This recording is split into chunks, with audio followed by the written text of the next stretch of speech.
गोपालपुर गांव में मोहन और सोहन नाम के दो भाई रहते थे। मोहन बड़ा था और सोहन छोटा था। गांव में ही दोनों भाइयों की अपनी अपनी गौशाला थी। दोनों की कमाई का सिर्फ यही जरिया था। गाय के दूध को बेचकर दोनों पैसा कमाया करते थे। बहुत सारे गांव के लोग भी दोनों भाइयों से ही दूध लिया करते थे।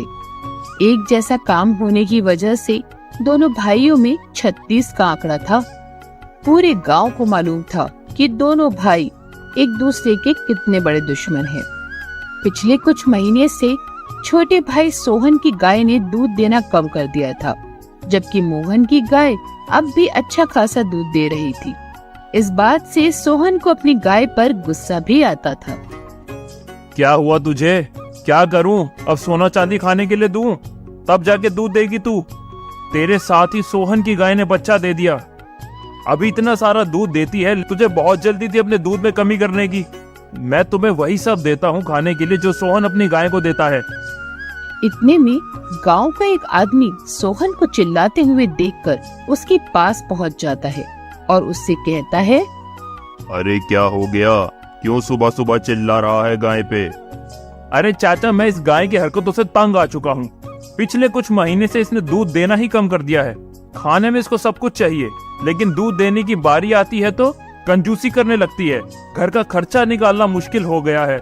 इन सब गायों के चारों के लिए किशन चाचा से उधार लिया था, वो अभी भी चुकाना है मैंने। तो सोचा था इसका दूध बेचकर पैसा चुका दूंगा, लेकिन मुझे क्या पता था ये मेरी ऐसी हालत कर देगी। मोहन का गुस्सा देखकर गांव के आदमी उसको समझाते हुए कहता है, देख, तूने ही कुछ गड़बड़ की होगी। खाने पीने में कुछ कमी की वजह से ये सब हालत होती है। अपने ही बड़े भाई सोहन को देख, उसकी गाय तो इतना दूध देती है कि पूरे गांव को अकेले वो उस दूध से दिन भर चाय पिला दे। उससे पूछ ले वो गाय को क्या चारा खिलाता है। देख ले, तेरी ही भलाई की बात कर रहा हूँ। अब तुझे जो करना है वो कर ले। चाचा जी, मैं भी तो इन सबको वही खाने के लिए देता हूँ जो सोहन देता है। आपको नहीं पता मेरे और उसके बीच क्या हालत है। मैं उससे बात करूं, मैं तो उसका मुंह ना देखूं, चाहे मेरी कैसी भी हालत हो जाए। देखो, मैं तो तुम्हारी मदद ही कर रहा था। अब मेरी बात मानना या ना मानना तुम्हारे ऊपर है। मोहन गांव के आदमी की बात को बिल्कुल अनसुना कर देता है, जिसकी वजह से वो आदमी भी उसकी गौशाला के आगे बिना कुछ कहे चला जाता है। उसकी जाने के बाद मोहन कुछ सोचकर अपने आप से कहता है कि अच्छा ही है जो चला गया। फ्री के ज्ञान बांटने वाले लोग बहुत हैं इस गांव में। सामने वाली की जाने सुने बिना बोलते जाते हैं। आगे आने वाले कई दिनों तक मोहन अपनी गाय को अलग अलग तरह का चारा खिलाकर कोशिश करता है, पर कोई फायदा नहीं होता। लेकिन दूसरी तरफ सोहन अपनी गाय की सिर्फ थोड़ी सी मगर प्यार से देखभाल करके अभी भी बहुत सारा दूध निकाल लेता था। जैसे जैसे मोहन की गाय का दूध कम होता गया, वैसे वैसे ही उसके ग्राहक भी कम होते गए। मोहन के कुछ ग्राहक तो अब सोहन के पास जाने लग गए थे और इस बात से मोहन और ज्यादा डिप्रेशन में आ गया था। वो मन ही मन सोचता है, मेरी सारी मेहनत बर्बाद हो गई। इस सब का जिम्मेदार सिर्फ ये गाय है। इसका तो मैं कुछ कर नहीं सकता, लेकिन सोहन की तरक्की तो मैं बिल्कुल दे नहीं सकता। एक तरीका है, ये काम आ जाए तो बात बन जाएगी। अगली ही सुबह मोहन बगल गांव चंदन पहुंच जाता है। वहां जाने के बाद वो सीधा गांव के कुछ बदमाशों से मिलता है। उनके पास जाने के बाद वो उनसे कहता है, सुनो भाइयों, एक काम था। हाँ बताओ मोहन भाई, क्या दिक्कत है? मेरा भाई है ना सोहन, उसकी गाय को गायब करवाना है। उसके पास एक गाय है जो सबसे ज्यादा दूध देती है। उस गाय की वजह से सोहन ने मेरे सारे ग्राहक हड़प लिए। तुम लोगों को इस काम के अच्छे खासे पैसे भी मिल जाएंगे। बस तुम्हें ये याद रखना है कि ये काम आज रात को हो जाना चाहिए। गौशाला में कोई नहीं होता उस समय। तुम लोगों के पास बस इशारे से गाय के बारे में बता दूंगा। तुम लोग चुपचाप अपना काम कर लेना।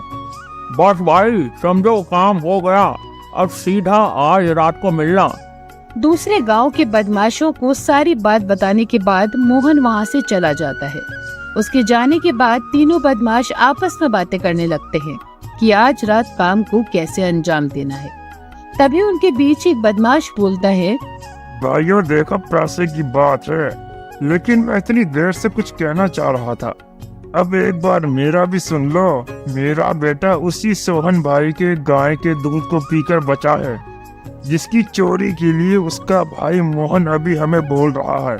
मेरा बेटा तबीयत खराब होने की वजह से काफी कमजोर हो गया था। डॉक्टर ने दिखाने के बाद उन्होंने बोला कि उसके शरीर को गाय के दूध की बहुत जरूरत है। उस समय आसपास में कहीं नहीं मिला। तब सोहन की गाय ही मेरे बेटे की जान बचाने में मददगार साबित हुई। मैं तो काम नहीं करूंगा, तुम दोनों को करना है तो करो, मुझे कोई दिक्कत नहीं है। पागल है क्या? काम करोगे तो साथ में, नहीं तो नहीं।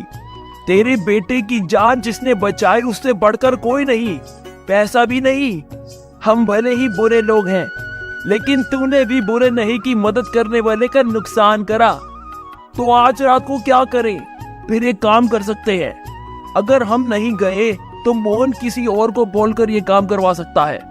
इसीलिए हम लोग चलकर उससे भाई को सारी बातें बता देते हैं, ताकि वो पहले से ही सतर्क हो जाए। तीनों बदमाश विचार करके सोहन की गौशाला पर पहुंच जाते हैं और सोहन को शुरू से अंत तक बातें बता देते हैं। उन लोगों की बातें सुनकर सोहन दंग रह जाता है। वो गुड्डों के जाने के बाद तुरंत ही मोहन के यहाँ जाकर उससे कहता है, तुम इतना बड़ा धोखा करोगे मैंने सोचा भी नहीं था। मानता हो कि हम लोगों में बनती नहीं है, हम लोग एक दूसरे के भाई कम दुश्मन ज्यादा बन गए हैं, लेकिन मैं तुम्हारे साथ ऐसा नहीं करता जो कि तुमने किया। क्या किया मैंने? मेरे गायों की चोरी का प्लान बना रहे थे। तुम्हें कोई दिक्कत थी तो मुझसे आकर बात करनी थी ना, कोई ना कोई उपाय जरूर निकलता, लेकिन तुमने घटिया रास्ता ही चुना। मैं क्या करता? मेरी गाय ज्यादा दूध देती ही नहीं, सब ग्राहक भी तुम्हारे पास चले जाते हैं, मेरे पास कुछ बचा ही नहीं था। मैं तुम्हें बताता क्या करना है क्या नहीं, तुम्हारी मदद करता। आखिर जो भी हूँ तुम्हारा बड़ा भाई हूँ, तुम्हें अगर मैं नहीं समझता तो फिर कौन समझता। मुझे माफ कर दो, आज से ऐसा कभी नहीं होगा।